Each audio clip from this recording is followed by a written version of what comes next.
Ready? Okay. Okay, we'll begin the Rules Committee of Akron City Council. Ms. Biviano, we'd like to have a roll call, please. Freeman, Fusco, Aye. Amobian, Aye. Sorry about that.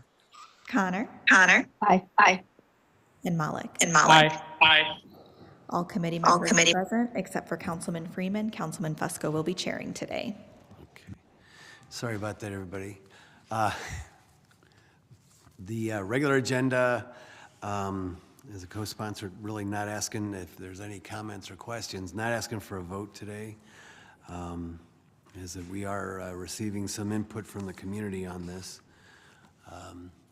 We can move into the new list. Oh, first of all, let's entertain a motion that we accept the minutes of a previously held meeting.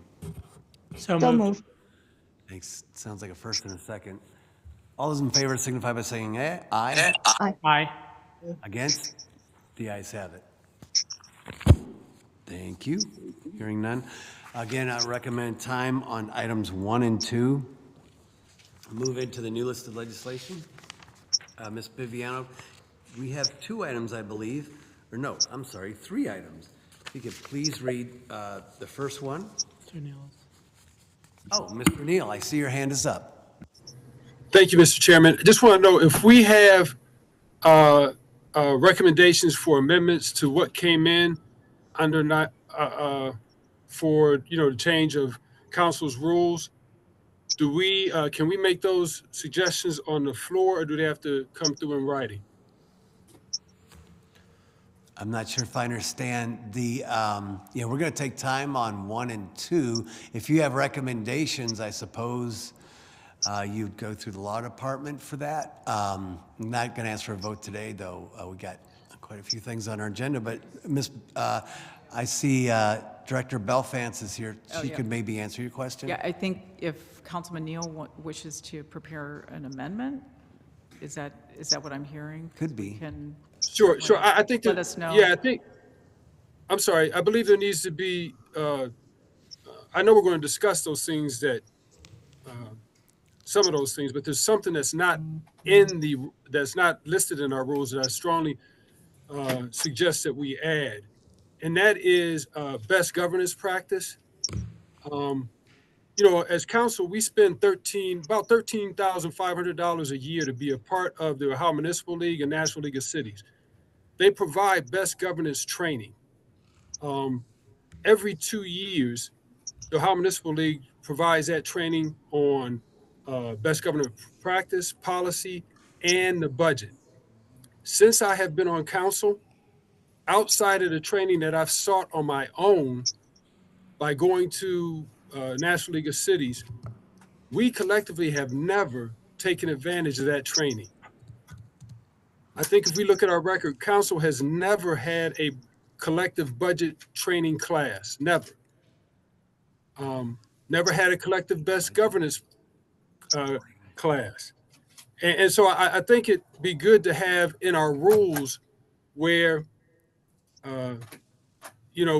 it's required that members of council take budget training and policy training, best governance policy training as provided by the municipal league that we're a part of. And we spend good money to be a part of. I called them and checked with them. They offer that training every other year. And I think we can supplement that with the training that was brought in, suggested by Mr. Steve Fricker. Council didn't approve it, but Mr. Fricker offered us the opportunity to take the same training that members of the finance department take. So that's what I'd like to see added, that we have a part in there about best governance practice that outlines and requires council to make themselves available and take that training. Thank you. Excuse me, Mr. Malik had a comment. Thank you very much, Mr. Chair. I just wanted to kind of make a note. I know we had, a number of people, bring this up at our council meeting last week in public comment. As I mentioned, I think last week, Cleveland City Council is also looking at the same thing. And so I am going to share one document with our council clerk and ask her to share it with the rest of council, just for the record. Cleveland City Council's public comment period is not, it doesn't have as long of a history as ours. They only adopted it in the last year or so. And they did so in response to a group of organizers and activists and lawyers who put together different proposals. And I want to share that document, which was kind of their initial research and proposals, just so we're kind of aware of some of the different options. I think that, there's things about this ordinance that make sense to me, particularly having the opportunity to talk before a meeting. I do worry about the limit on the number of people who can speak. And in doing some research, I've found that in some cases, people can speak to sign up to speak for things that are on the agenda before the meeting, and then potentially have opportunity at the end of the meeting to speak about things that may not be on the agenda. So I think that's one way we could approach it. But again, I just kind of want to reaffirm the point that I made last week, which is that I think we should take our time and do this slowly and thoughtfully. And in particular, public comment has been very difficult over the past few weeks. I can say for me personally, just because of the heaviness of the issues that are being discussed.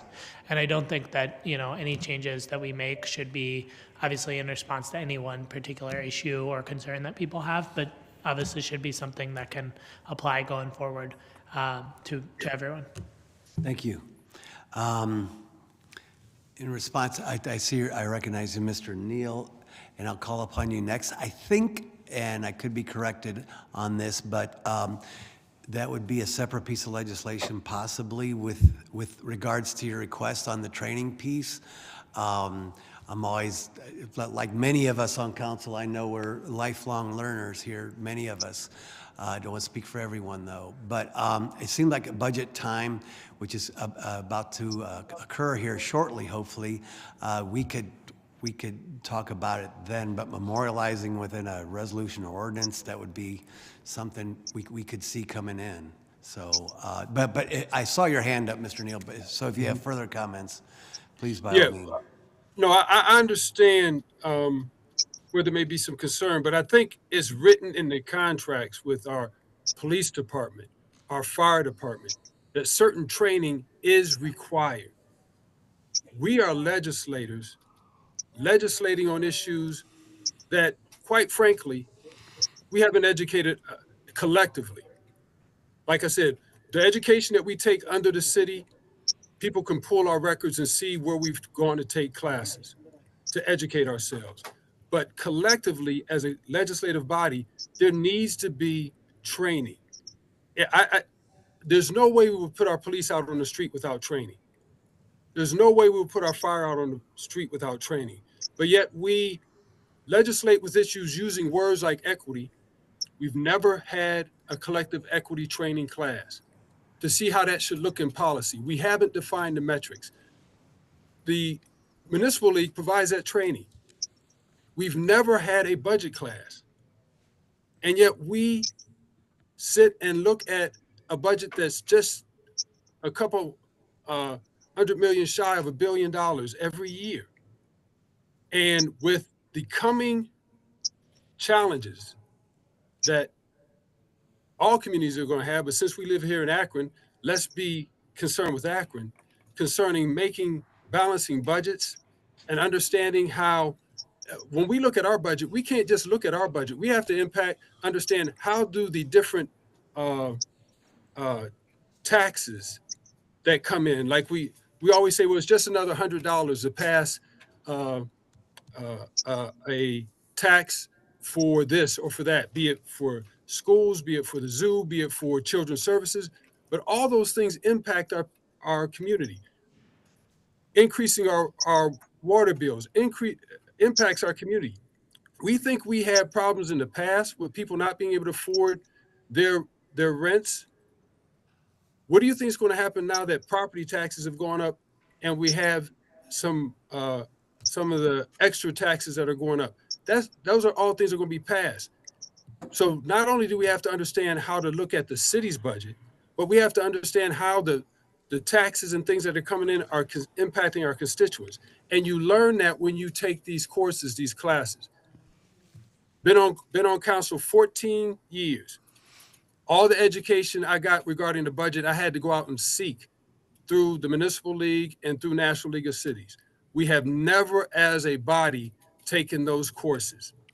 Never. And I think it's reflective in the way we approach the budget. So I think it needs to be in the rules, in council's rules, where it's mandated that when a new council comes in, that the training is taken. Like I said, it's offered every even year. Yes, to your point, some of that training is going to be missed by the time council passes its budget. But the training should still be mandated to take place. Thank you.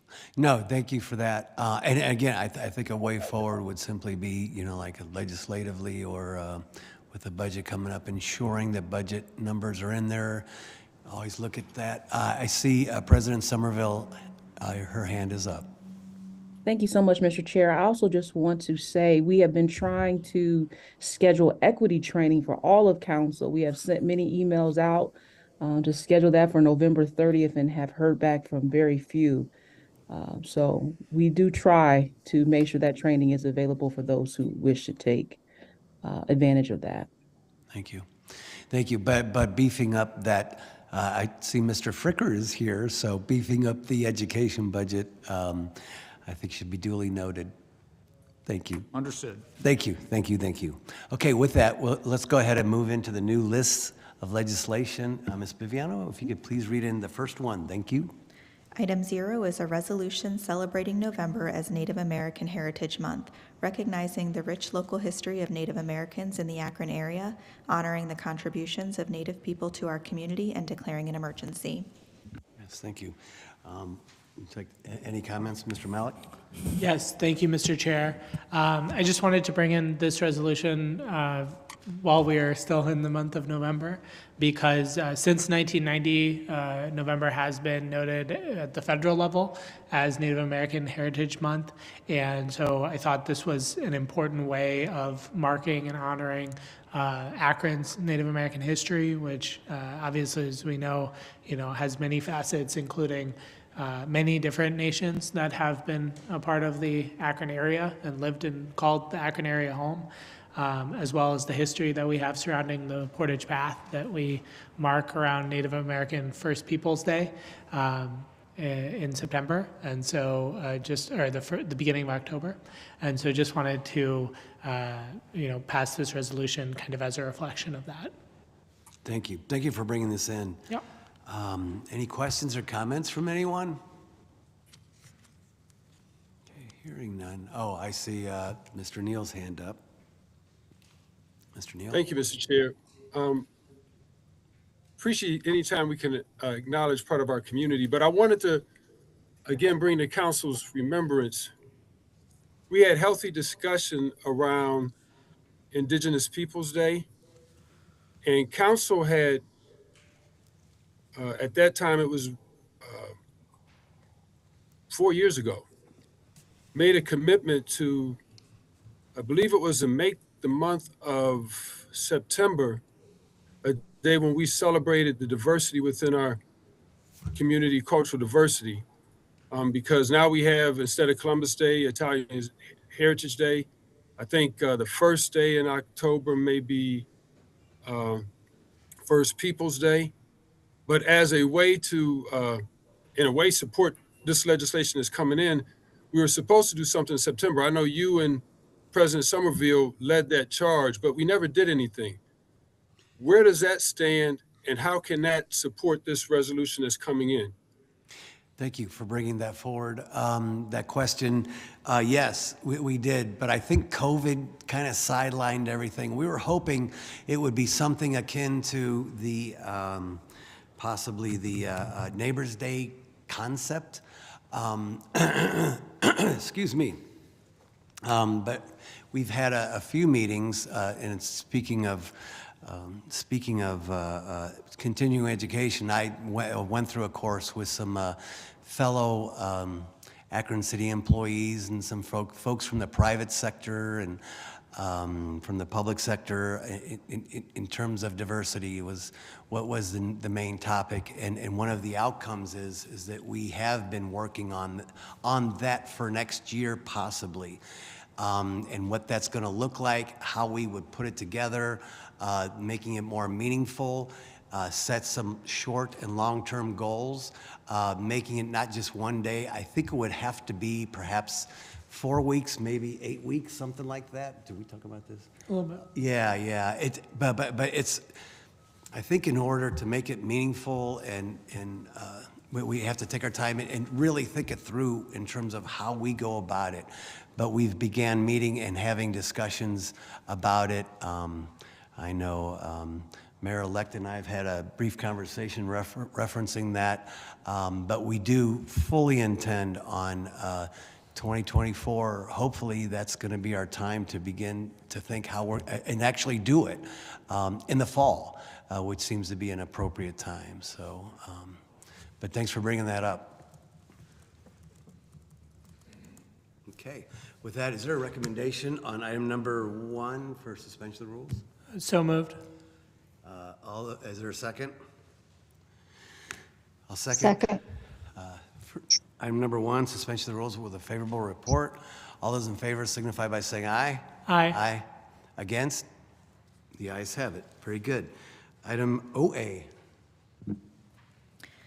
0A is an ordinance authorizing the Director of Law or their designee to enter into a contract or contracts without the formality of publicly advertising for bids for the provision of professional services necessary or attendant to the provision of legal services to the City of Akron during the year 2024 and declaring an emergency. Thank you. Yeah, this is referencing, of course, the Section 56, I believe. And this is kind of memorializing what council's intentions are in terms of, working with the next administration, working with the administration. We appreciate the fact that this administration has recognized that there was no real desire, but this is for 2024 and moving forward with regards to that Section 56. And that's what this is, actually. So any questions or comments from anyone? I think it's pretty self-explanatory. Yes. Ms. Mosley? Thank you, Chairman Fusco. Question for the administration. So what if a business and/or company that we're doing business with, we issue them a contract, more than one, and it's $49,000? Should that be something that should be brought to council? So if they have more than one contract and they stay under the 50, not saying that they would do that, because we're talking about just 50. So what if we're issuing more than one, but we're giving them like 49,000 at a time, which sort of kind of circumvents it coming to council?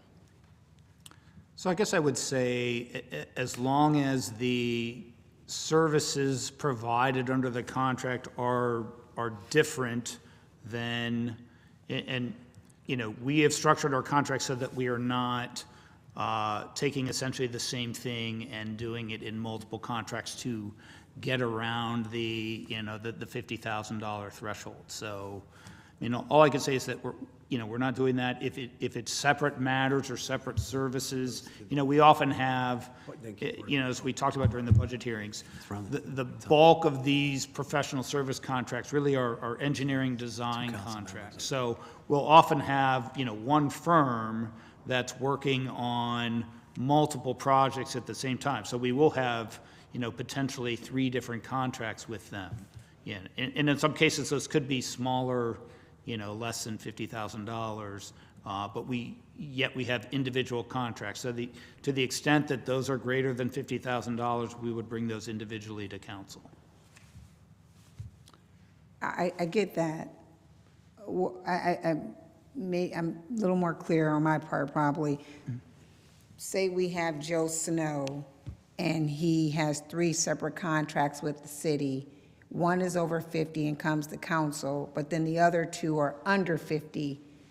Should council be made aware that there are other contracts with this contractor that are under $50,000, which of course would total all three together would be well over the threshold. Do you see what I'm saying? I see what you're saying. One of the things that I will point out is that all of the contracts are public record. So if that was the situation, if there was one over 50 and you had two smaller ones, those contracts are still public records that could be requested by anyone and looked at. So they wouldn't come to council for authorization. That doesn't mean that council couldn't look at them and see what those contracts are.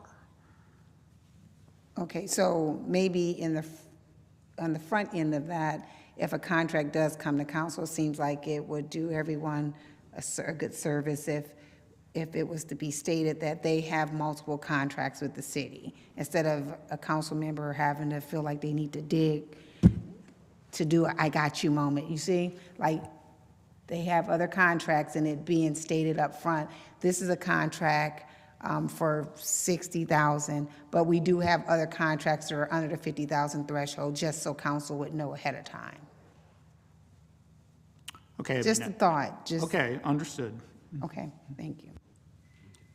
Yeah, just to refresh everyone's memory, the council president and I and Nancy Holland was part of the discussions in terms of, as well as the administration, this is the outcome of, in the spring, there was discussion about Section 56, a lot of discussion. Since that time, the administration has held off and brought everything into council.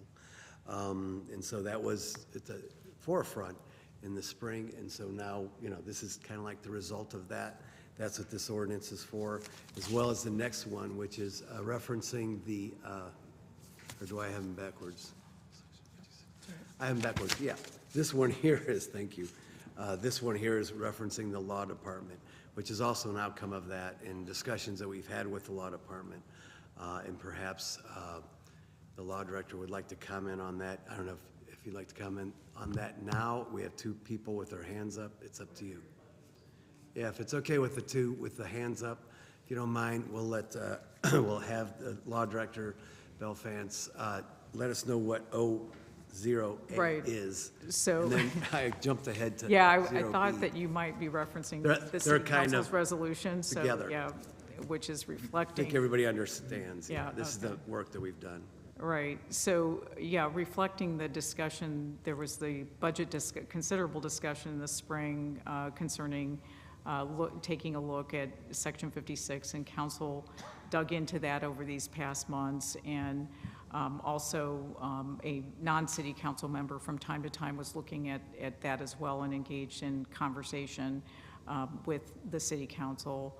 And after the recent budgeting process, as you can see, what you passed last week did not have the general authorization that historically for over 60 years has been part and parcel of the budgeting process. So the city council would appropriate monies for differing services. For example, the finance is projecting, oh, we have so many engineers, so we're going to need X amount of budget, and so that's how it would work. There would be a general authorization for, say, the service director to engage with engineers and engage in those services contracts. So again, as you heard, that has been eliminated, and consistent with the charter, if the service is under 50, there isn't a need to come to council. Of course, the money has to be appropriated. You can't spend what you didn't appropriate, but that. And so that took us to legal services. And so after consideration of legal services and the nature of the attorney-client relationship and such, this culminated in seeking a limited separate piece with budget to authorize the law director to enter into engagement for the provision of legal services. And that is, it speaks for itself. And again, that has been the historical practice for, I don't know, it's got to be over 60 years. I think that's it in a nutshell, basically. Thank you. And now I'll recognize Linda Mobian first and then Russ Neal. Oh, I didn't know you wanted to speak. Sorry. I kind of regret that we jumped the gun, but but since we did get into budget, my real concern is with 56 is that I hope that as we request information about these contracts and the amount that's spent, that we won't have difficulty getting the information. I think that's been more the problem than any, is that a request will go out and the response is delayed and delayed and delayed. And hopefully it will be forthcoming if we request information. And when we get into the business committee's report requesting the $2 million for law, I have other questions for that. But my real concern is not so much that we are acknowledging 56 and that the administration want enter into contracts above 50,000, and the question about multiple contracts to a vendor. You know, we always get into the question of, is this business operating under different legal entities? Because you could have different legal names where you can do different business with the city. So it's all those kinds of questions and games that are played. But my real question has to do with when information is requested by a council member or by a citizen, that information should be forthcoming. And then I'll get into the other questions as we get into the budget regarding the $2 million requested. Thank you. Thank you. Mr. Neal, if you don't mind, Mr. Malik's on the committee, so I'll then recognize you. Thank you, Mr. Chair, and thank you to everyone who's spoken and been a part of these conversations. I'm glad that we have gotten to a point that we're not moving forward with Section 56, and that's reflective in the budget document that's in front of us. I think that my position on this has been clear throughout. That I think that all contracts over $50,000 can go to council, and that council should be reviewing them. I think that over the course of the discussions, the law department, the law director has made a number of points and arguments, as lawyers typically do, very ably, about reasons why these specific contracts should not necessarily go in front of council in that way. My position on that has been that, if I'm fine with them going in front of council, but if it's the wish of this council that they, be dealt with in this way, through this kind of general approval, then I'm comfortable with that as well. With that being said, I know that throughout the past 6 months, there have been some discussions about some kind of process by which council could at least provide some kind of oversight over these contracts.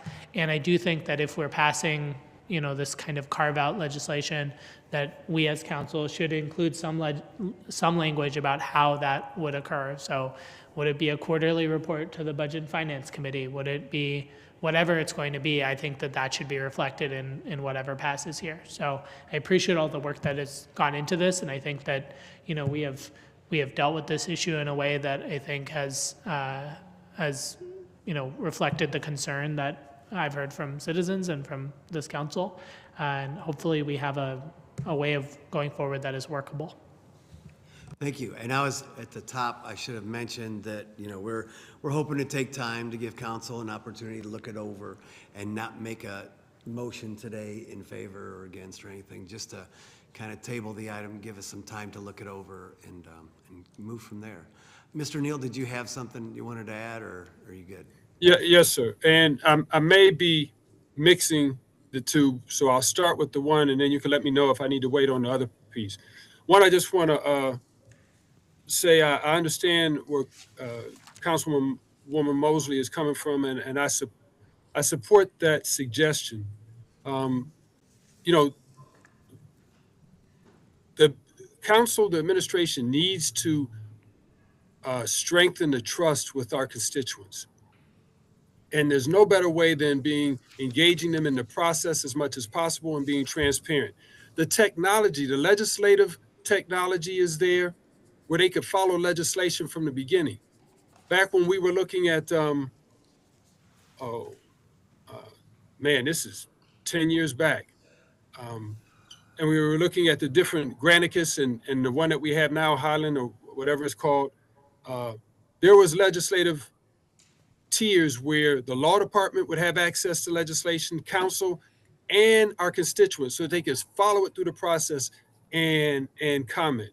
I would strongly suggest in this, as we move into 2024, when AI and technology is pushing and driving so much, that we step into the present and engage that within the city legislative process.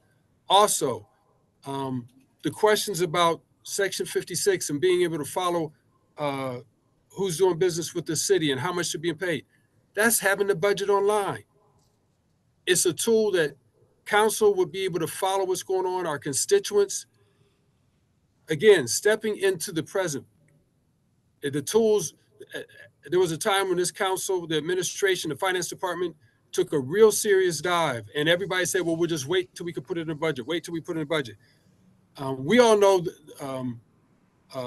the politics, but we've got to understand the difference between politics and the political process.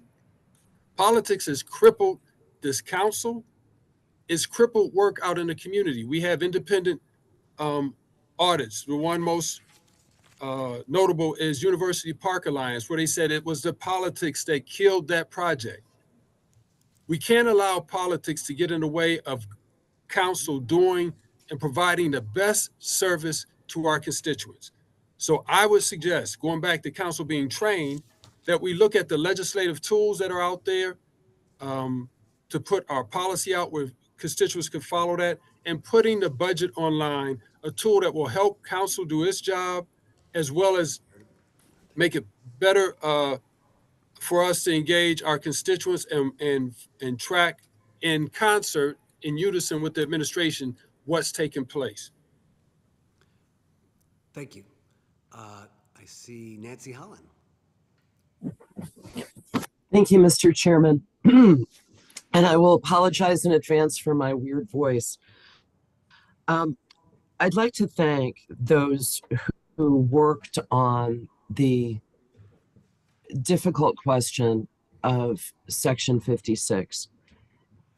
I say that it was difficult only because things that have gone on for a very long time tend to get that way.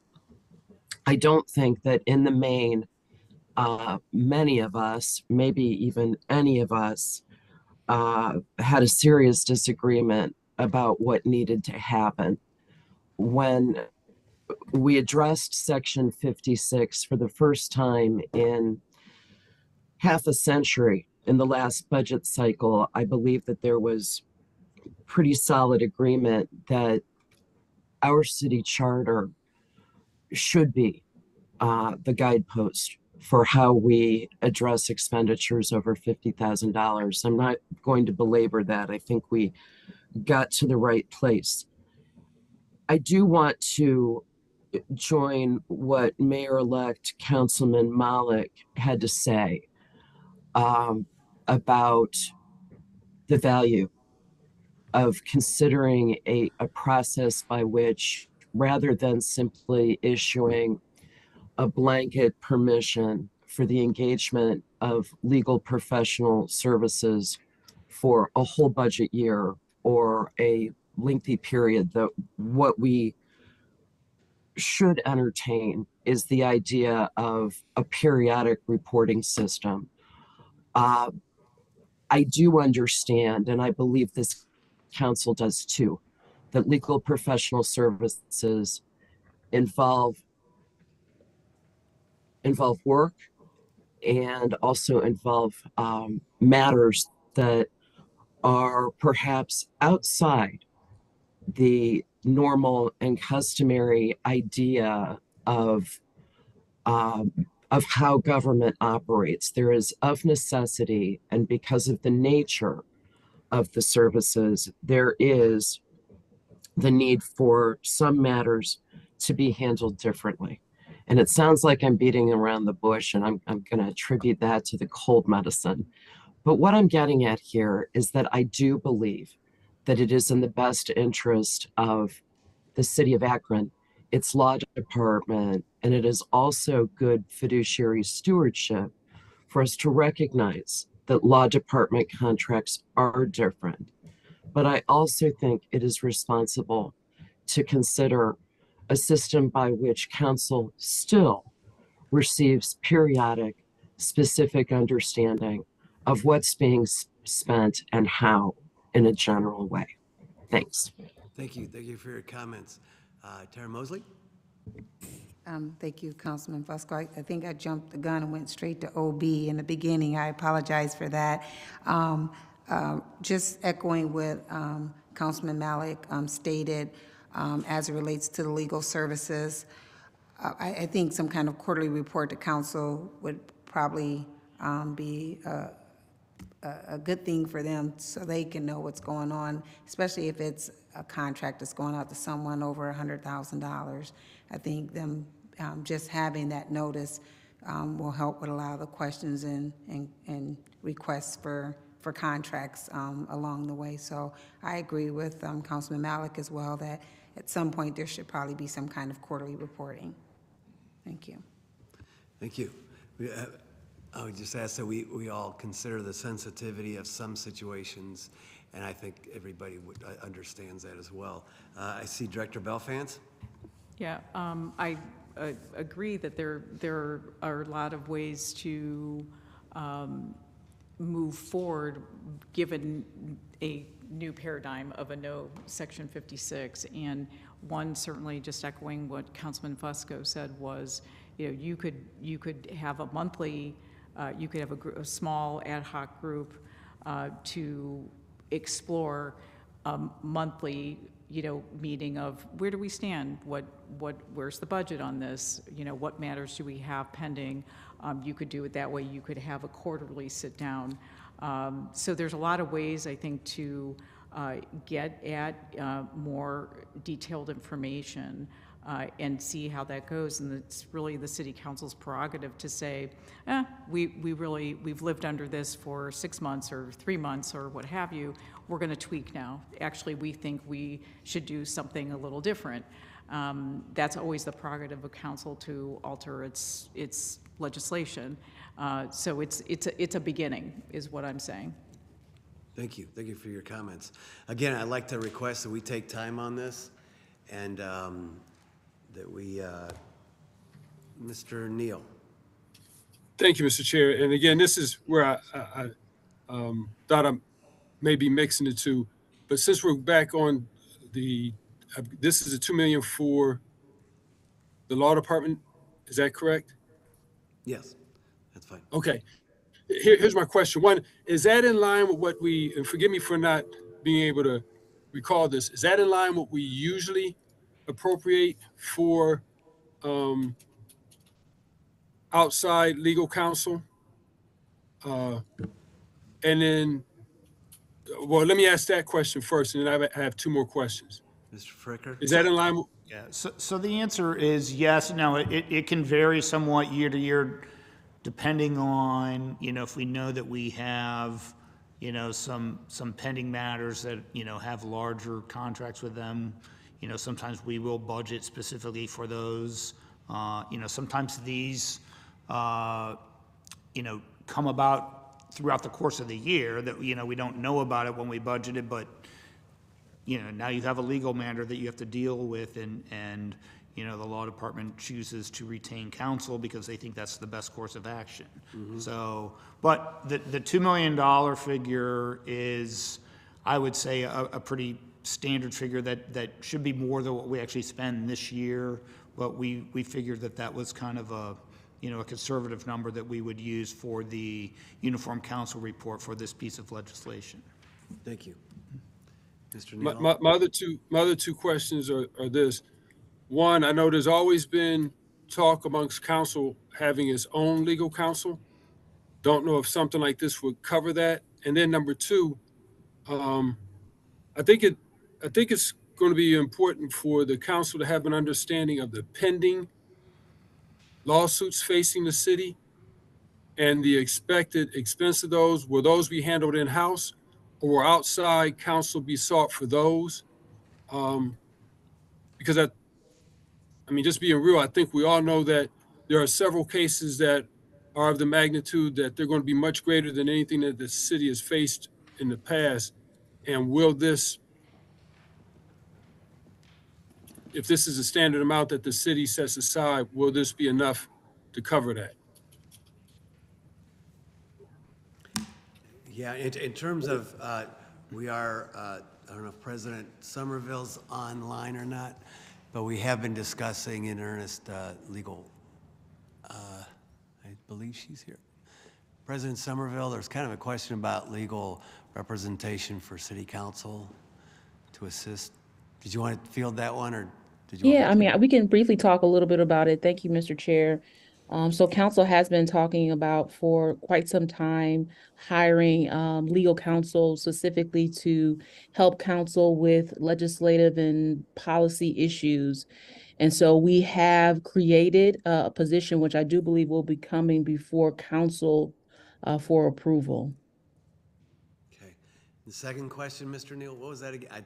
If you could repeat it. The second one had to deal with like when pending lawsuits for the city. Are those handled in-house, or does this contract, this $2 million, also act as a blanket for any outside consultation to deal with lawsuits where people are suing the city? Because I mean, we know that we have a number of suits that are still pending more than usual because of the protests and demonstrations regarding Jalen Walker. We have the case regarding the family as well. And then there are some other suits that are facing the city. Just want to know, is these dollars set aside? If these are the normal dollars that we set aside, will these dollars cover those expenses, or will this city handle those cases in-house? How will that extra expense be addressed? I don't know. Anyone would like to field Yeah, that? for starters, in terms of the outside representation does not include only litigation. So there would be things and things that are, some could be transactional, some could be special matters, some are, many are financial, such as bond counsel for a variety of financial transactions. Some are advisory in terms of, let's say, areas in which there's no subject matter expertise on the part of any assistant law director in the law department. That is a very unique practice area. Some of those could be like regulatory. There's a fairly wide array of those kinds of things that come up that we don't know if they're going to come up, but they do. We have continued an ongoing outside counsel with respect to the longstanding consent decree for our sewers. That has been, that is one that is a regular item. And then there are litigation, some pending, some we don't know, but we generally will, we can anticipate there will be, if history is basically consistent, that you're going to get certain amounts of litigation. Depending on the size of the litigation, we have to assess the capacity for the law department to address it in-house. Unfortunately, we don't have large numbers in the law department. We don't have every single assistant law director does not do litigation per se. So it is really one of, we have to assess if we don't have the capacity. That is where we need to hire outside counsel to handle those matters. So that, I don't know if that, so the answer on the litigation aspect, Councilman Neal, is yes and no, but it really depends on the volume, because if the matter itself or the volume begins to exceed our capacity, that's where we have the necessity to hire outside counsel. I appreciate that. Thank you, Mr. Chairman. One last thing, and this is something we've been asking of every department. If the law department can look at who they've contracted out to in the past, and is it representative of our population? Meaning, do we have equitable representation in the contracts in relation to our community? That would be, because I know we have professionals from the Black and minority community in every profession. And it would be nice to make sure that when contracts go out, that they reflect that diversity in our community. So that would be my last ask in regards to this piece that's before us right now. Since we contract out every year, take a look and see, are we offering opportunities to Black law firms that can provide this same service? Thank you. Mr. Neal, duly noted. Thank you for those comments. Anyone else? With that, I'm going to ask for a recommendation to refer item 0A. So moved. Second, all those in favor signify by saying aye. Aye. Aye. Against? Aye. What did she say? On item 0B, recommendation to refer. Would you like me to read that in first, Mr. Chair? I'm sorry, what? Would you like me to read in 0B first? Oh, before sure. you make a motion? That's fine. Yeah. 0B is a resolution acknowledging the city administration's deletion and removal of Section 56 from the City of Akron's annual operating budget, reaffirming City Council's decision and commitment to ensuring that city contracts involving expenditures in excess of $50,000 are reviewed and authorized by council, and declaring an emergency. Thank you. We have discussed this particular piece. I apologize for the reverse in order, but I would like to entertain a motion to refer this item. So moved. I'll second. All those in favor signify by saying aye. Aye. Against? Hearing none, we will refer this item as well. That concludes the Rules Committee of Akron City Council. Ms. Viviano? Our next committee today will be the Public Safety Committee. Those committee members are Kamer, Mosley, Lombardo, Malik, and McKittrick. If we can give everyone just a moment here.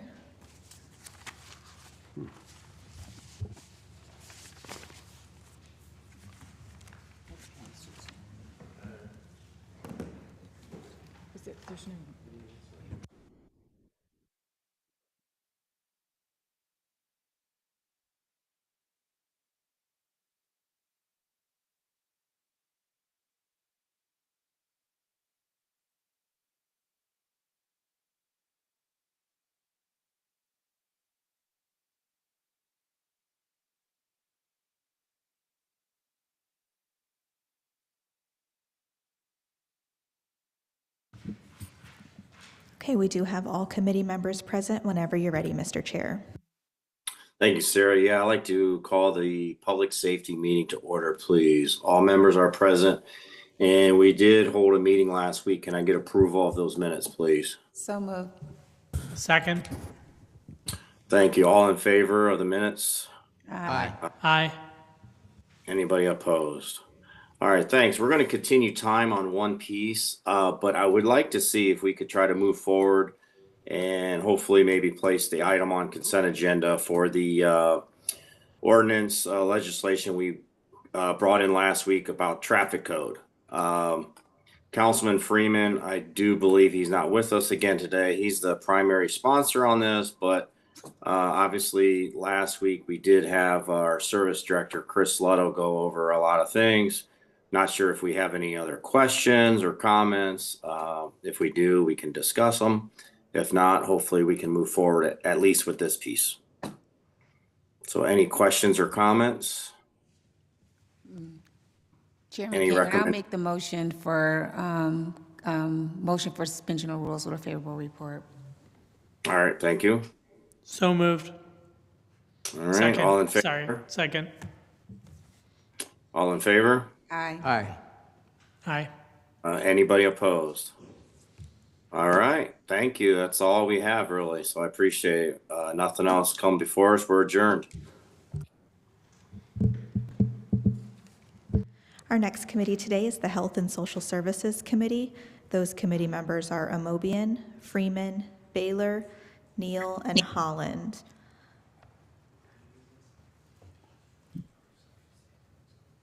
We do not have a quorum yet. If we can give everyone just a moment to join and connect to video if you're here.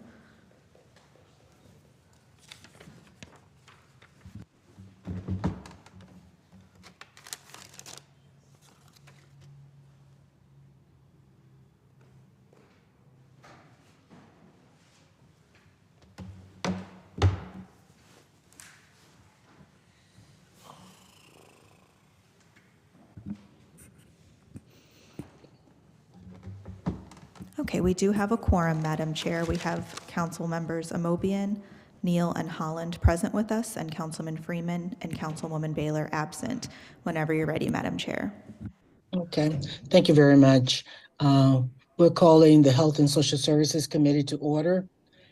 And may I have a motion to accept the minutes from our previous meeting? So moved. Second. It's been moved and seconded. All in favor? Aye. Aye. We have one piece before us today. It's offered by Mayor Horrigan, and I'd like to have my name added, Madam Clerk. It's a resolution approving and confirming the appointment of Kim Ventreska to the City of Akron Commission on Aging for a 3-year term and declaring an emergency. I think everyone should have seen her resume and notice that she's more than qualified to serve on this commission.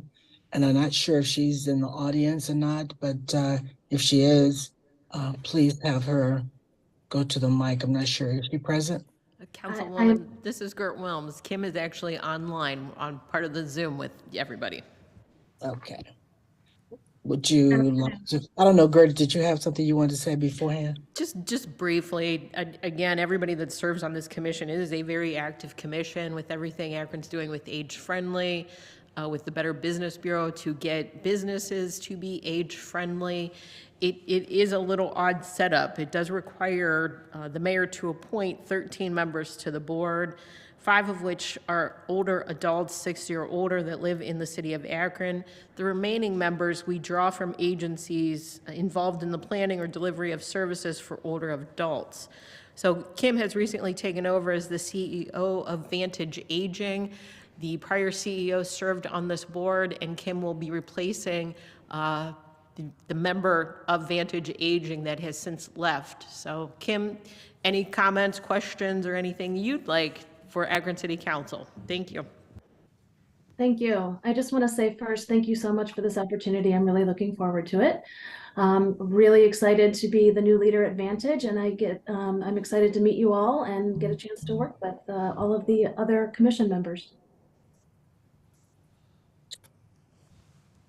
Thank you very much for your opportunity of providing your service, and we look forward to working with you. Are there any other comments from any other members of the committee? Do you see any hands, Sarah? Yes, Madam Chair. Councilwoman Holland has her hand raised. Councilwoman Holland, please. Thank you, Madam Chair. I just wanted to thank Ms. Ventreska for her service, not just her willingness to serve in this important agency, but in reviewing your CV, I see that you've been dedicated to some of the most important issues and the most vulnerable populations in our community. Deep appreciation for all that you do and all that you care about. We're really lucky to have you in the service of our community. I wish you great fortune and offer the support of certainly our committee and our council in any way we can help. And Madam Chair, I'd love to have my name added to this particular piece. Sure. Thank you and good luck. Sarah. Thank you. Much. Thank you. And again, I think you will thoroughly enjoy the Aging Commission. I attend their meetings often, and they have some really interesting and engaging topics all the time. So thank you again for your service. May I have a motion to approve the resolution with the suspension of the rules, please? So moved. Second. It's been moved and seconded. All in favor? Aye. Aye. Aye. I believe that's the only item we have today. Madam Clerk, is there anything else? That's correct. That is the only item for this committee. Thank you. We are adjourned. Thank you. Our next committee today will be the Budget and Finance Committee, and it will begin at 3 o'clock. Those committee members are Freeman, Amobian, Malik, Baylor, and Lombardo. Councilman Freeman is absent today, so Councilwoman Amobian will be chairing. Again, that will begin at 3 o'clock. Thank you.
Madam Clerk? Can we have just another moment, Madam Chair? Okay, I just want to make sure. My clock said 3. I just want to make. Thank you.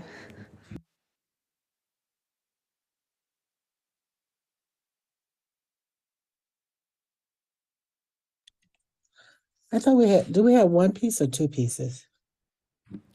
You have one piece on the regular agenda and one piece in new legislation. Okay. And we are ready here in chambers for, again, the Budget and Finance Committee. Councilwoman Amobian will be chairing today. Councilman Malik and Councilman Lombardo are also in attendance. Councilman Freeman and Councilwoman Baylor are absent. Whenever you're ready, Madam Chair. Okay. I'd like to call the Budget and Finance Committee meeting to order. We know who is present. May I have a motion to accept the minutes from the previous meeting, please? So moved. Second? It's been moved and seconded. All in favor? Aye. Now, the previous piece, will you please read that in, Madam Clerk? Because I'm looking at the new piece. Yes, on the regular agenda, there's a resolution urging City of Akron to reallocate COVID-19 funds from restaurants to Forever Our Children's shower bus and declaring an emergency. We had a discussion last week and we were provided information from Guidehouse that the awarding dollars to this particular organization and the purpose for it would be legal, and that there's no problem with us awarding ARPA dollars or any other dollars to addressing this issue. Mr. Neal, did you want to comment further? Thank you, Madam Chair. Yeah, I mean, I had conversations with members from Guidehouse and with Mr. Fricker. As you stated, this is a perfectly acceptable expenditure, one that would be, well, not just an expenditure, but a good investment. It would allow us to partner with the administration and members from the community in supporting this initiative. And it's very timely because they are at the point where they need to make their final payments to complete the bus, and they need the money. So I would just like to urge that we pass this resolution, and if need be, bring in an ordinance next week for the expenditure to be properly allocated, because we know we're getting towards the end of the year where if council doesn't expense what's in its budget, it goes back to the general fund anyway. So time is of the essence. Look forward to us supporting this good cause. Are there comments or questions by committee members? Yes, Councilman Lombardo has his hand raised here in chambers. Mr. Lombardo, please. Thank you, Madam Chair.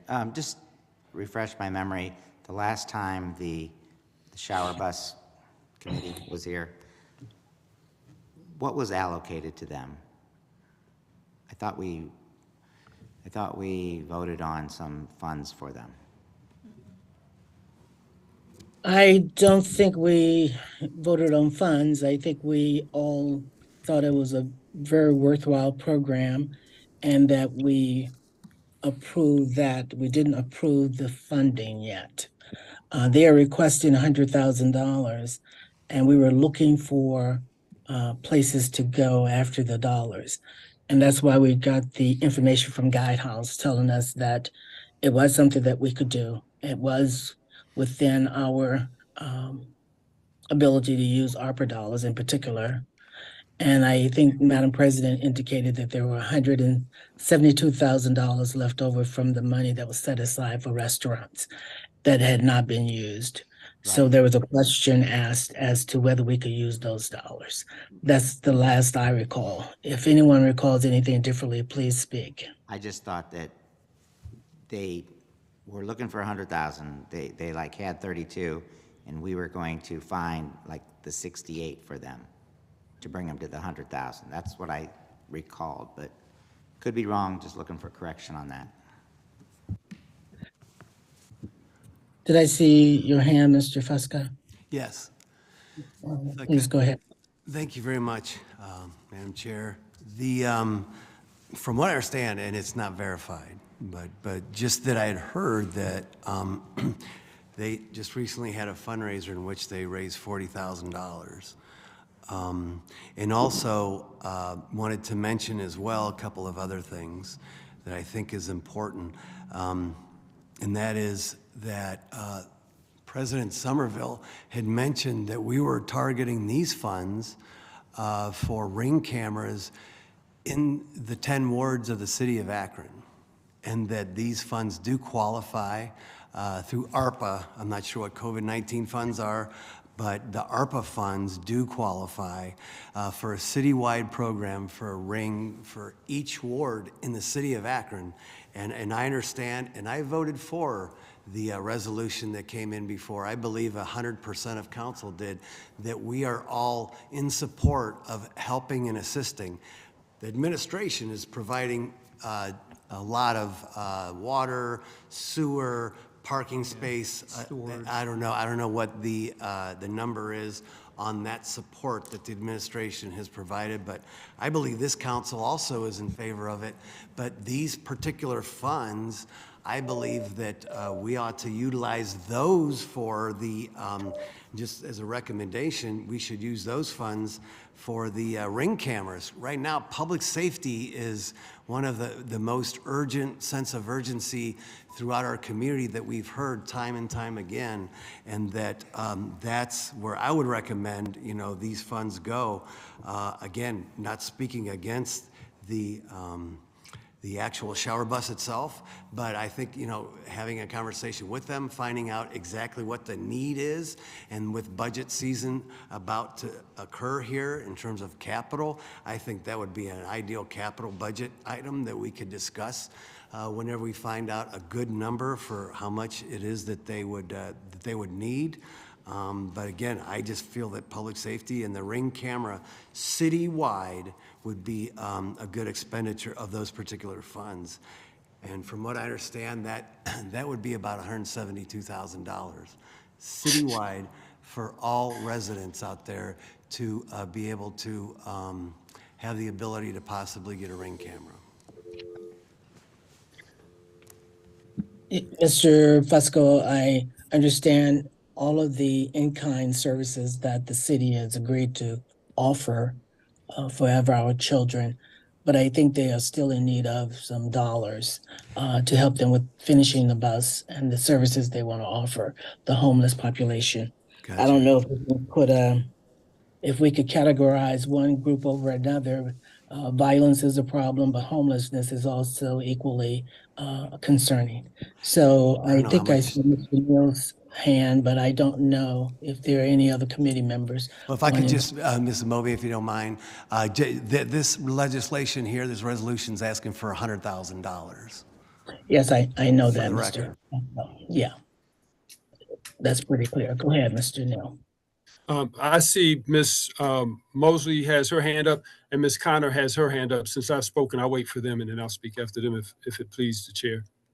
Thank you for being able to see that. I did see those hands. I don't know the order, so I will go with, I think Mrs. Holland is on the committee. Are you on the committee, Mrs. Holland? I didn't see Ms. Holland's hand, not saying it wasn't up. I saw Ms. Oh, I'm Connor. sorry. Please, Councilwoman Mosley. Thank you, Chairwoman Amobian. Just a thought, maybe reaching out to the organization for the shower bus and finding out what their shortfall is since they've had their fundraiser. I don't see why we can't amend the resolution to meet their need. When we talk about homelessness, that's a public safety issue as well, because we don't want people feeling like they have to break into a place just to take a shower. That's a major issue in our community as well. So I don't see why we can't do both if we find out what their shortfall is. As far as the ring cameras, have all the ring cameras been accounted for? Because last I looked at the list, there were still people who hadn't picked them up. And if we want to talk about a citywide distribution, I respectfully would ask for this council to remember 44306, which is number 2, who did not get any Ring cameras this time at all, and anyone who got their reports today, seeing why it's urgent for 44306 not to be overlooked again when we just had 3 15-year-olds shot on Arlington Street. I know they looked at the index backwards instead of forwards. If they looked at it forwards, they would have seen why 44306 should have been high on the radar.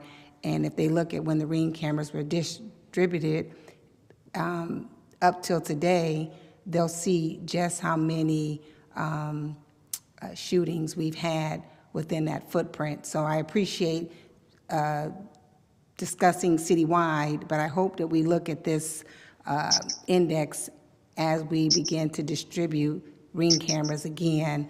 But I think that we should reach out to the organization first and foremost, find out what they raised, and let's offset the cost. I don't see why we can't do one. We should do one and not the other. I think there's enough room to do both of them. Thank you. There are other hands, Council Clerk. Yes, Councilman Malik and Councilman McKittrick have their hands raised here in chambers, and then there are 2 online, Councilwoman Connor and President Somerville.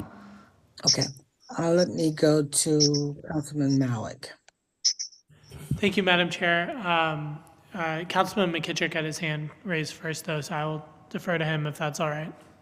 I'm sorry, Ms. McKittrick, I just can't see. Thank you, Madam Chair. I am not on the committee. I do believe, is Councilwoman Connor on the committee? Okay. All right. Thank you very much. I have to admit that I've had a lot of residents extremely excited about hearing the possibility of Ring cameras since it's going to be possibly opened up to the other wards.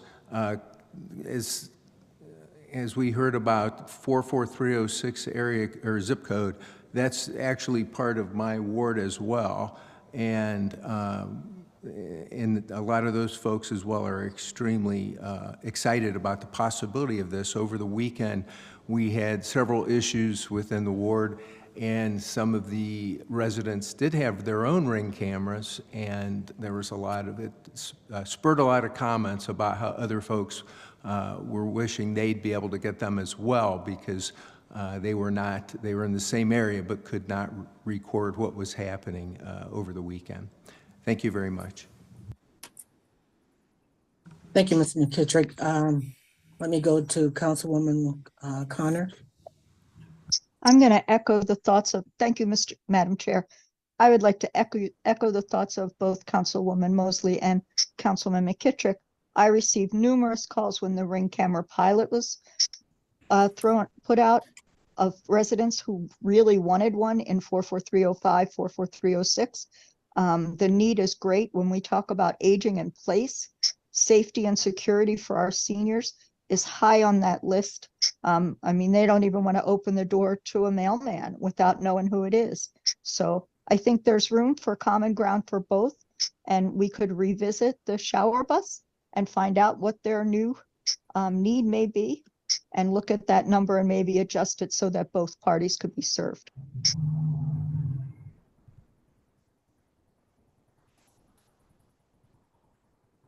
Thank you very much, Councilwoman Connors. Are there other hands other than Mr. Neal, Madam Clerk? Yes. President Somerville has her hand raised, and Councilman Kamer has his hand raised. Okay. I'm sorry, and Councilman Malik. Okay, President Somerville, I can't see on this small frame. Thank you, Madam Chair. I just want to reiterate what we talked about a few weeks ago. We have been working with Guidehouse for the past 6 months to reallocate the dollars that was originally planned to use for the restaurant program during COVID. And so we feel that we have a good solid plan. Again, it's been approved and vetted through Guidehouse. Again, you already hear that there are many wards who would like to see the Ring doorbell camera offered to them. Again, the Ring doorbell program was a pilot. We piloted that program in, I think it was 3 different zip codes, and the program was extremely successful. We distributed all of the cameras And so we think that being able to do a citywide Ring doorbell camera is something that the community has been asking for. And that has already kind of been in plan and in motion. I think all of us agree that the Shower Bus program is an amazing program, and we do want to find some resources to be able to help them. I just don't believe that it can be out of this pot of money. But I definitely think that we can look at the capital budget to see how we can allocate some dollars specifically for the shower bus. But again, the dollars that Councilman Neal is bringing forth really are dollars that we have been working on the past 6 months to do a citywide Ring doorbell camera program. Thank you, Madam Chair. And I think you said Councilman Malik. Thank you, Madam Chair. I just had a couple of questions. So first, I think to Mr. Fricker, how much money is in this account currently? This allocation for the Ring doorbell cameras or for the restaurant program that has not been So I expended? believe it's about $117,000. Okay. And I think, Madam President, if I can, do we have a sense of how many cameras that amount of money would allow us to purchase?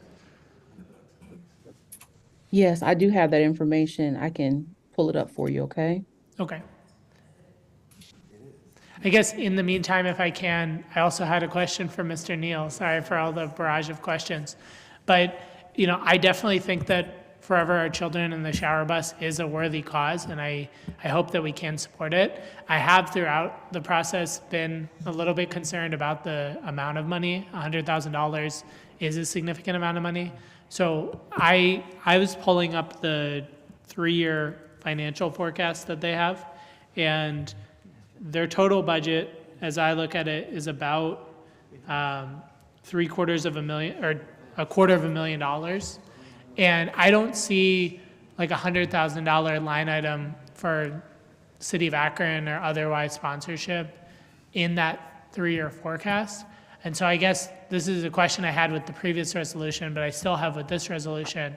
And so I guess this question I have is for you, Mr. Neal, is, what is Forever Our Children planning to do with that $100,000?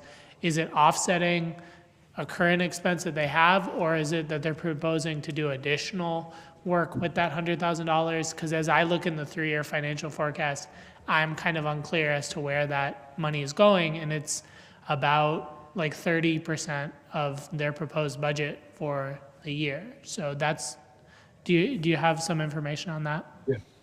And this information was provided when they came to speak to us, and council requested it, and I believe that's what you're pulling from. It was sent as a follow-up for council to have an understanding. This is to complete the renovation of the bus. If we were to provide this $100,000, it would give them the 68 that they need to complete the renovation of the bus, and it would leave them with about 30 something for basic operating. I heard, and it's good. We should look and see what folks are doing to make their initiatives sustainable.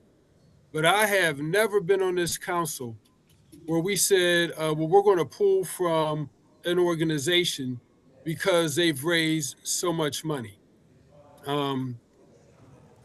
This is an opportunity. If we were to look, again, ARPA dollars came to our community because of housing instability and poverty were the main reasons. Let's look at what money we spent to address the needs of those that are houseless directly. And I'm not talking about traditional institutions, because we know it was made very clear to us while we looked at the tent community that Brother Sage Lewis had, and from those that came down to speak on that behalf, that there are some people that do not use those services. Our city, Suma Hospital, others know very well where there's tent communities. And a lot of them we left and we went and brought services to them until it was time for development to take care of those regions, and we displaced those populations. There is nothing in our city that meets that need. And for this council you know, if the ring doorbells are, we haven't even looked to see how successful the ring doorbells have been.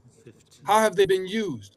For people that have received the ring doorbells, have they gone and taken the next step and gotten the internet that is necessary to use the ring doorbells? We haven't even assessed that investment yet. This right here, all the data has been provided. We know the challenges that we have with our homeless population. Now, I'll say this, there are other dollars that have not been expensed by council or should not have been expensed by council because no legislation came before council to approve it, that are available. One is our travel budget. There's money still there, and there are other dollars available. But I ask again, do not play with this population. The money is there. So, Mr. Neal, I appreciate. There are other dollars that equal that amount. Pardon? Sorry, sir, you're cutting in and out, but I didn't want to interrupt you before you're finished. Okay, no, I appreciate that. Well, I'll repeat my comments on the floor during the general, but what I'm saying is we have the money there to help them cross the goal line. This council was asked for all kind of information. It's all been provided. It's all been provided. Sure, sir. Just really quickly as a follow-up, when I'm looking at their 2023 budget here, right? And I'm sorry to be so detailed, but I just really want to make sure I understand it, right? It says there's a $86,000 cost for the acquisition of the shower bus and the retrofit of the shower bus.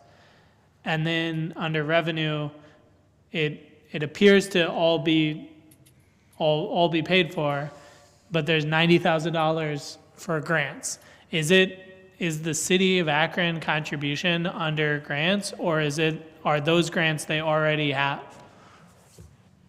Mr. Malik, what I can suggest, I can have Ms. Porter, or I could give you a number. You could call her directly. We can have those questions answered on the floor this evening.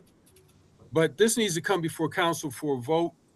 Again, we have one more meeting before we close our budget out, and those dollars go back to the general fund. Okay, yeah. If you could send me Ms. Porter's number, I may have it, but I appreciate that.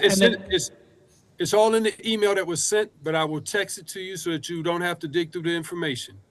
Thank you, sir. And then just following back up, I had the question to President Somerville about the Ring doorbell cameras. Thank you, Councilman Malik. I do have that information. We were looking to purchase 1,170 cameras. For our pilot program, we purchased 430. But with a citywide program, with the funds that are remaining, $1,170 cameras, they are approximately like $100 a piece. Okay, thank you so much. And I know Ms. Mosley asked this question. Are there any that are currently left from the pilot program? Absolutely not. We did not have any cameras at all. We did have some issues with people coming the day of the distribution to pick up their cameras. Council staff actually worked overtime delivering cameras to those individuals who could not get out. We do not have any cameras. Okay, all thank you. Cameras have been distributed. Okay, thank you very much.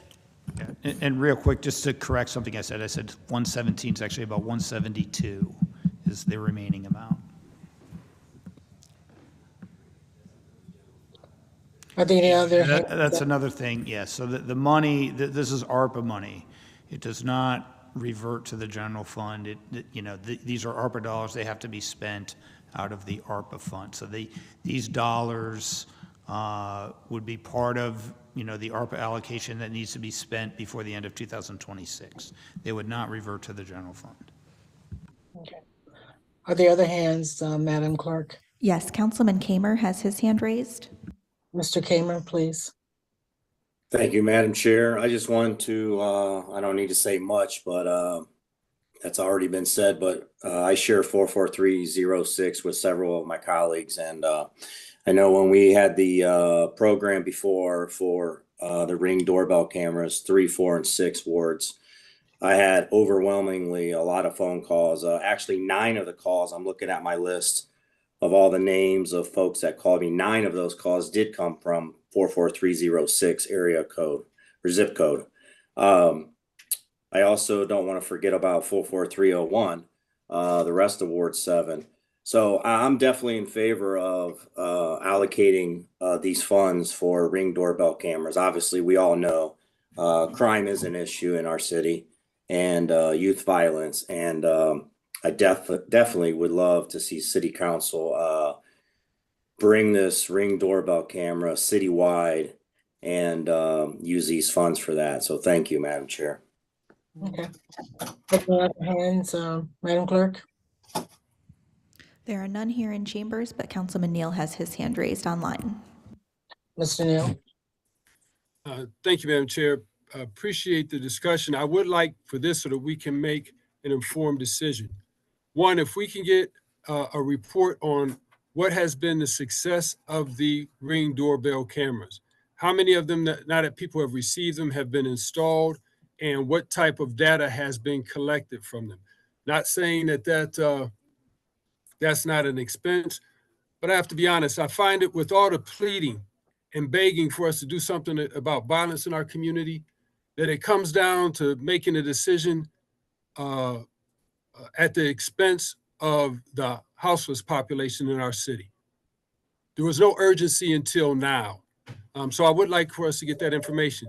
Then secondly, there are other funds that can be directed to either the Ring doorbells or the shower bus. Like I said, we look at our travel budget. And also, Mr. Fricker, you and I had a discussion. Items that are line items on council's budget still need to come before council for a vote before they could be expensed. There are items that are in council's budget that have never come before council for a vote that would more than that would cover this expense with no problem. One is the line item for the chief of staff. No ordinance has ever come before council to vote on that. So it was my understanding that that money was still coming out of the mayor's budget, because per our rules and per the charter, only council, the only way we can create a position is for council to vote on it. No ordinance specific to that position has come forward. So like when we had the discussion in the past, it was my understanding that was still coming out of the mayor's budget. So we have that line item within council's budget, which is $100-something that we could use as well. So I want to let this council know that if it is truly our desire to serve the houseless population, we have the ARPA dollars, we have the money in our council's budget, and we have the money that never came before us for the position of chief of staff.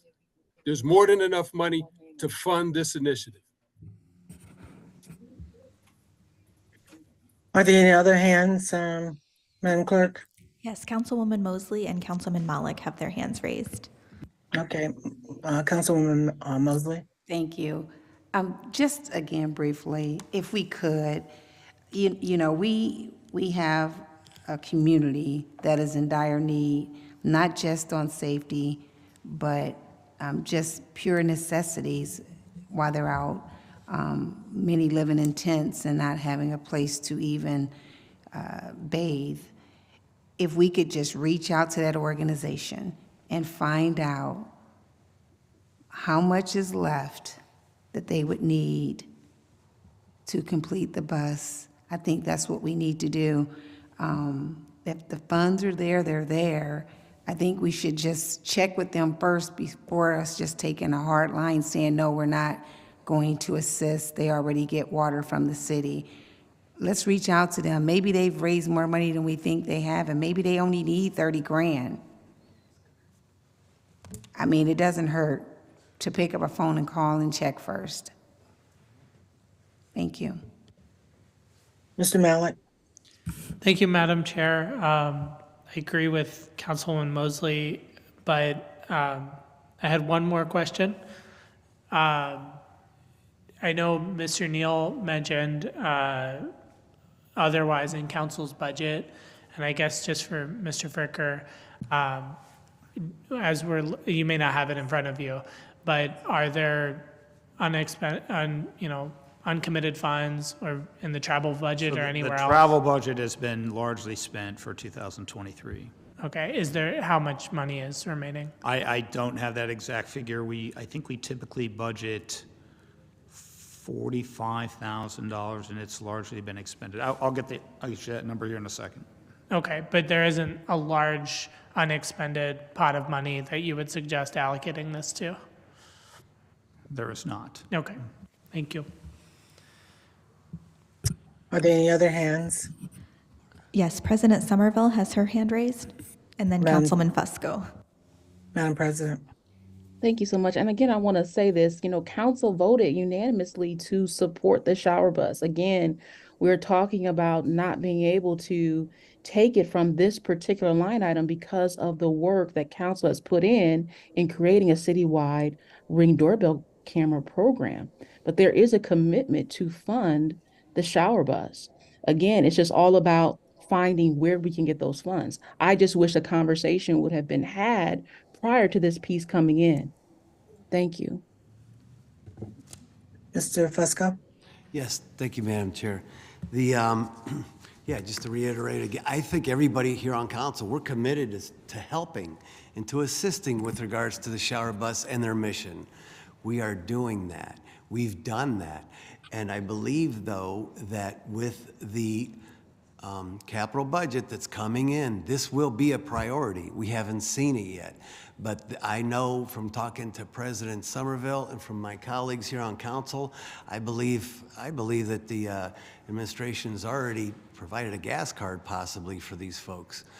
So we're all in, I think, is the thing to say. We're all in, but in terms of these particular ARPA dollars and this opportunity that we have before us, now is the time to help people in their neighborhoods. And as someone had mentioned, the senior citizens that can't afford, that we're going to experience an increase in water rates. We're going to see, rates have gone up for everything, but this is an opportunity, and obviously the police department, and I know our staff, including Chief of Staff, was all involved in terms of launching this thing and making sure it was a success. The first round, and that pilot is a success, and so recommend approval for that piece of it. But then again, we're missing some information. And so maybe just taking time until all the information can be collected would be a recommendation too. Thank you for your time. Looking at the council budget there, we budgeted $30,000. There's about $1,600 left. Madam Chair, Councilman Malik and Councilman Lombardo have their hands raised here in chambers. Okay, Mr. Malik and then Mr. Lombardo, please. Thank you, Madam Chair. I was just going to make a motion for time on this resolution. Second. It's been moved and seconded. All in favor? Aye. Aye. Okay. And Madam Chair, Yes.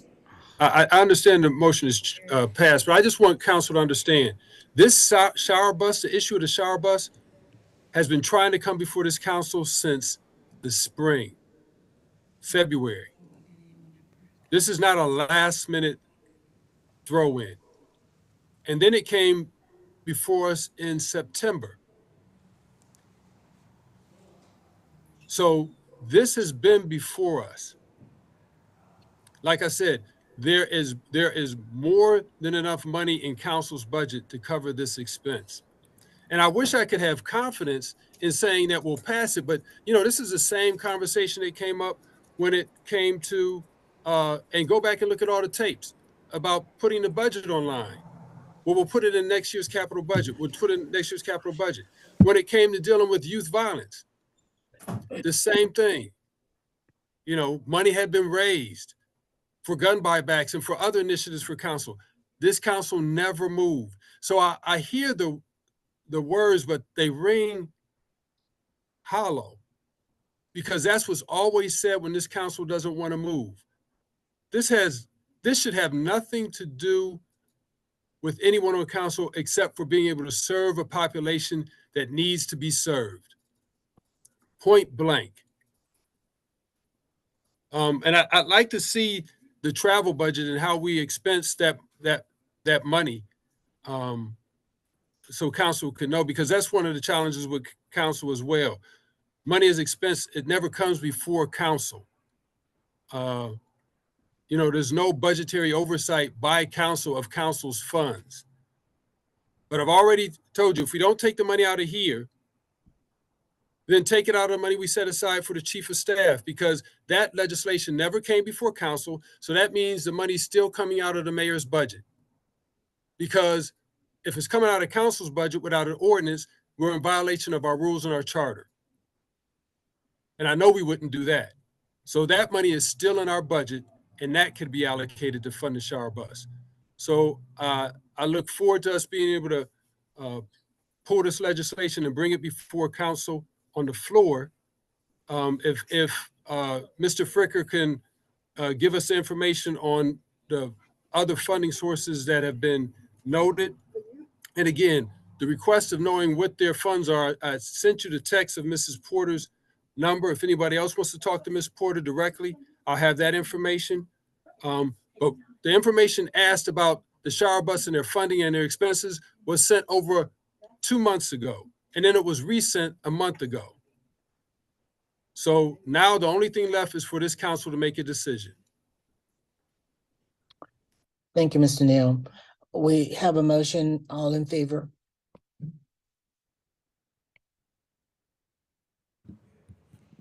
There's a motion and a second on the floor. All in favor? Madam Chair, I think we passed the motion before Councilman Neal spoke. Oh, okay. I wasn't sure. Thank you very much for that. We have one piece of new legislation. It's an ordinance repealing and replacing ordinance number 291-2021, creating, establishing, and recognizing departments, offices, bureaus, divisions, and positions in the classified service of the city of Akron, requiring that only budgeted, funded positions be filled, and declaring an emergency. Is there someone to speak on this? Hi, this is Gert Wilms on behalf of Mayor Hord, and sitting with me is the Finance Director, Steve Fricker, and the Deputy HR Director, Stacy Doty. If I could defer to Stacy Doty, who has prepared documents and provided those to council to speak with regards to this particular legislation. This ordinance is just being cleaned up with transactions that have occurred over the last 2 years since we last brought this to council. When positions are created, sometimes they change, sometimes the title needs to be changed, or we need to create new positions to address current work that's being done. So that's what we did here. We just, the back of your ordinance has a spreadsheet that tells what the change is, what the job title is, and the reason, and the department and the division. So if you have questions, I'm here to answer those. The one question I have, are there job descriptions for all of these positions that we are approving? And are they on a website, or do you have to request them? So the job descriptions are on the intranet. If you go to our HR page on the new intranet, you can see the job descriptions there. The only one that hasn't been finalized yet is the paralegal. Okay. Okay. Are there questions by committee members? Is it your hand up, Mr. Mallett? Thank you, Madam Chair. I think this question is for Council President Somerville. I know we talked about this a little bit one-on-one, but I know two of the changes here involve the Council Chief of Staff and this new role around legislative and public policy affairs coordinator. And just wanted to ask if you could kind of talk a little bit about the thought process in including those here, and particularly the second role, kind of how it would function.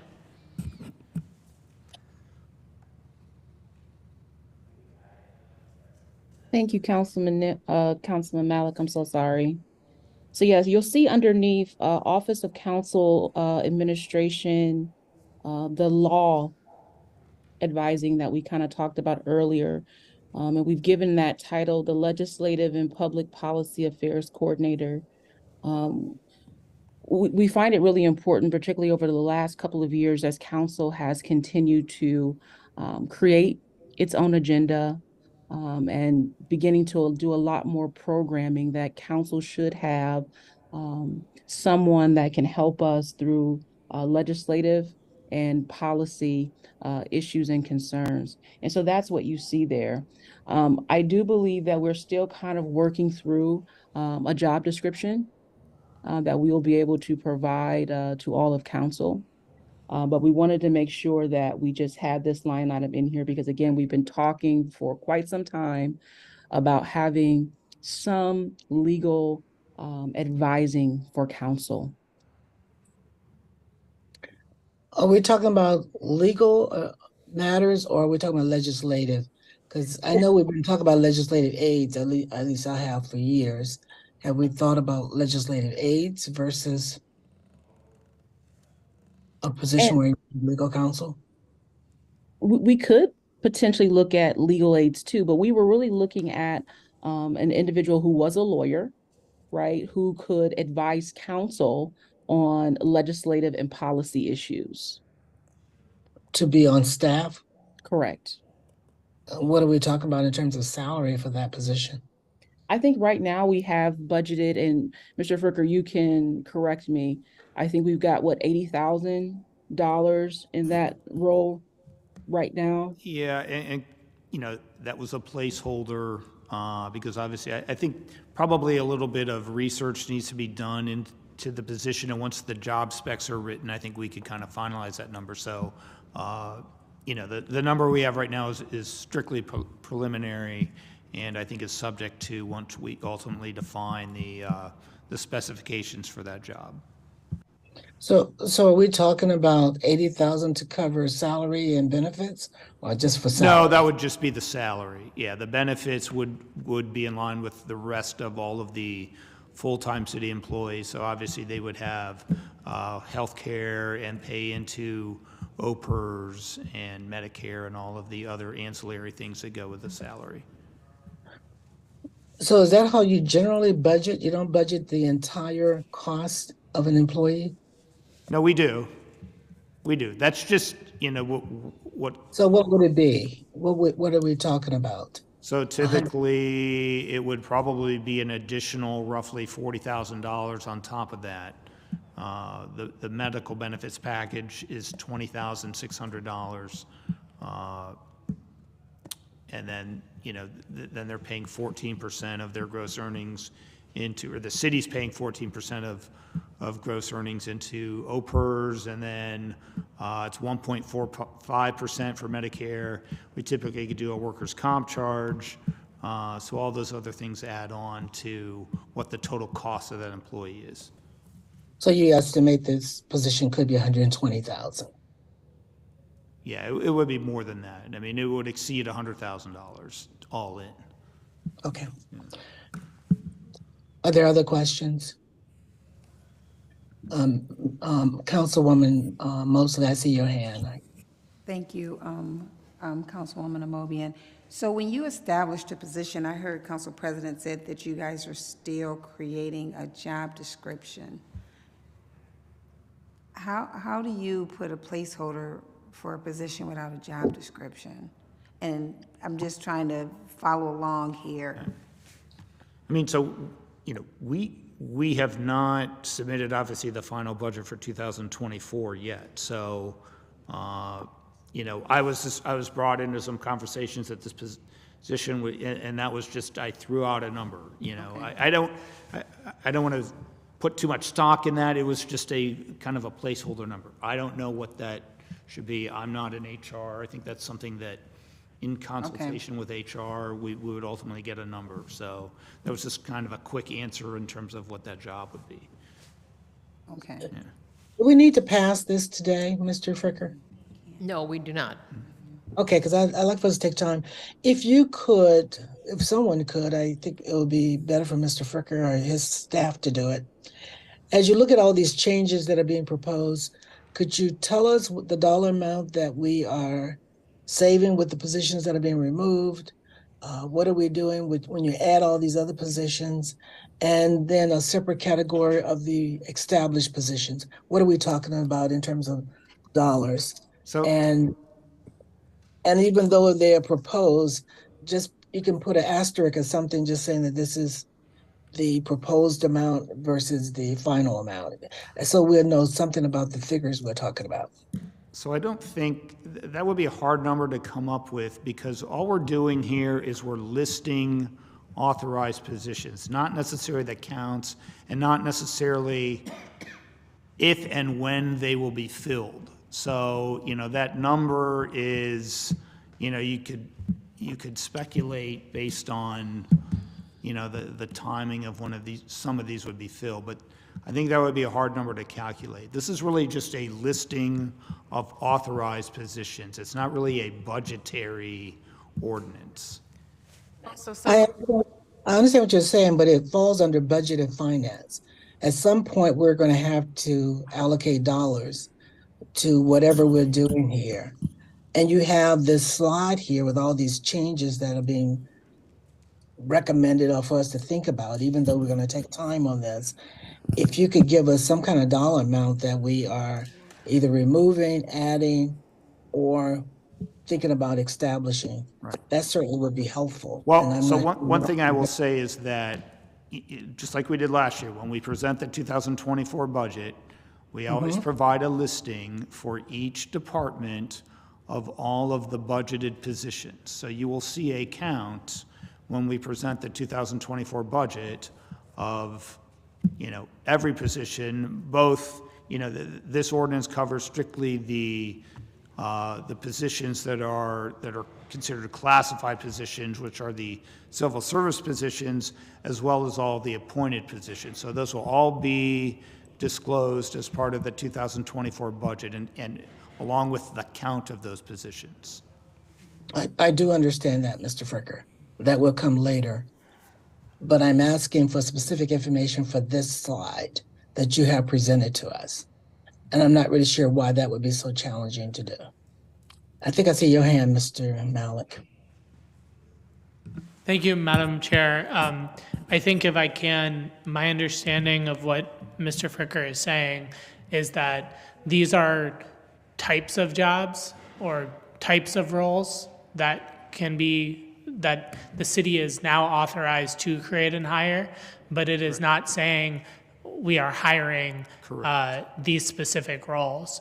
And so ultimately, and again, I'm just speaking as to what my understanding is, this is saying these are in the budget, we may hire 3 of these roles, we may hire none of them, but it's the types of jobs that are allowed. And so it would be difficult to have a budget amount because, again, some of these roles may be filled, some of those roles may not be filled, some of the roles there may be 3 people hired for that role. Some of these are removals. Some of these are jobs that have not been filled in, many, many years. So there's and that's because some of them we've reclassified those positions or we've chosen to hire, a different job spec for some of the jobs that used to be done under these positions that we're phasing out. And I appreciate all of that. But even if you had them in a budget before where you were proposing them, you should have had a dollar amount near what you were proposing. And the ones you're removing, if they are currently occupied or whatever, you should have a dollar amount where they are currently receiving. But they're not occupied. I understand what you're saying, but I still don't understand why you can't give us that figure. What I could do is I could give you an hourly rate. These are all Well, some of them could be salary, but I could give you an hourly rate on the positions that we're listing. I mean, that's probably the best that I could do. And that would be some place to start. Okay. Thank you. Are there other hands, Madam Clerk? Yes. That I can. Councilman Lombardo and Councilman Malik have their hands raised. Just wanted to make a Councilman motion Malik for says time. never mind. Just wanted to make a motion for time. Okay. Are there any other individuals with questions or concerns before we take time? Okay. Is there a second to time? Second. It's been moved and seconded. All in favor of time? Aye. Aye. Aye. Thank you very much. I believe we are adjourned. Is there anything else coming before this committee, Madam Clerk? No, there is not. Okay, we are now adjourned. Thank you very much. That is the final committee meeting of the day. Council will meet at 7 p.m. tonight. Thank you.